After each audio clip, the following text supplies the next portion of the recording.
Wow, galing niya. Bakit ka dumapo dito? Ano kaya ang ibig sabihin nito mga guys? Paki-comment nga. Galing niya oh. Lumapit siya, unang dapo niya sa akin ay dito sa kabilang kamay. So gusto kong videohan lumipat dito sa kabila kong kamay. Yan oh. Oh, lumipad siya. So lumipat naman siya. Di ko alam kung anong ibig sabihin nito. Lumipit siya. Kamay kong nakahawak ng cellphone. Ayan po, tingnan nyo. Galing nyo.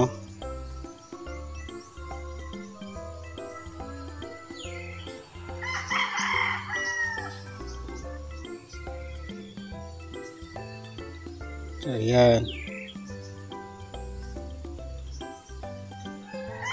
Ito namang cellphone natin. Bigla na lang magbablurred.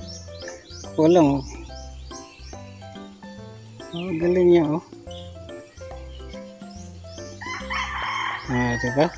Paki-comment nga guys. Ano ibig sabihin nito? Butterfly dumapo sa kamay ko.